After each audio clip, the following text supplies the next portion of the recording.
Hello, everyone. Thank you for tuning in to the Creative Council. My name is Natasha, and today we're going to be discussing the topic of elements and symbols in a dream and how you can understand your dreams just by looking at the elements and symbols with the Lord. So, I always say that God speaks in the language of the dreamer, meaning everything is not going to mean the same thing. So this element may mean something different to you than it does to someone else. And so, for example, a cat may represent, on the negative end, someone who's sneaky or cunning or even a familiar spirit.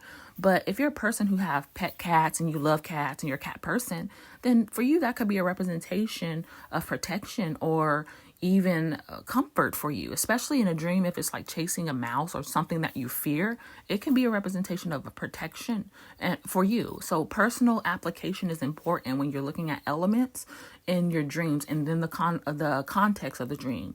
So also you want to look at the biblical perspective. So while a pet cat is not in the dream, felines are. So the line of Judah, Jesus is our protector. So you can see how that can overlay in a dream of God protecting you from something or devouring fears. So it just depends on the context. And then you want to look at cultural applications as well. So for instance, an elephant means something different in different countries than it does in America. But the universal meaning of an elephant or understanding can be it's a animal of great impact. It's huge. It's really hard to ignore. They are very resilient. They're very enduring. They have very, very long pregnancies. They're very thick-skinned. And so those are kind of universal things and characteristics in general of an elephant. They also have really good memory, right? They can remember stuff from when they're little. That's how they train them, and they won't let go. So that could speak to unforgiveness and the need to deal with something in your soul and holding on to something. Also, the elephant in the room, they're hard to ignore, right? So these are all kind of universal things. But when it comes to cultural, like in Asian countries, it can represent wisdom, an elephant can. While in America, it can represent a political party because it's literally a mascot of a political party. So you see what I mean? You don't want to always just marry it to something specific. Like allow God to unpack that with you and ask him, what does this mean to me?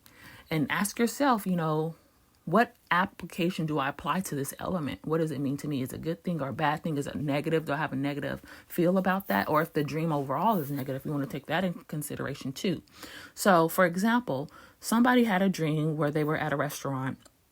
In the restaurant, there was a bunch of people who they went to church with, and they were sitting down. They saw this one guy who in real life is high profile.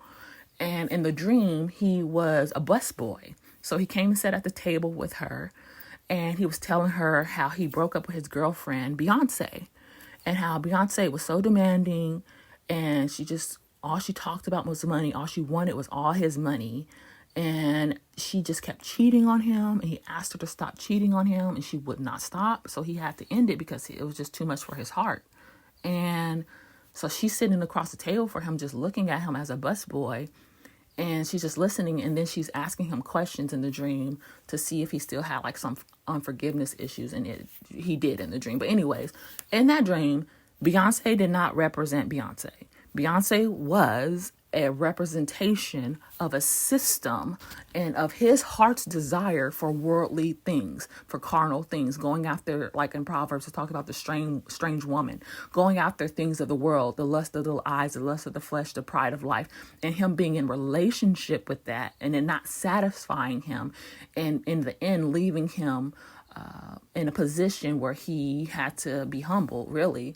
And so it was in the context of the house of the Lord, because the restaurant represented the house of the Lord, because it was a restaurant full of believers where you get fed, nourished by the Spirit, and just spiritually fed or whatnot.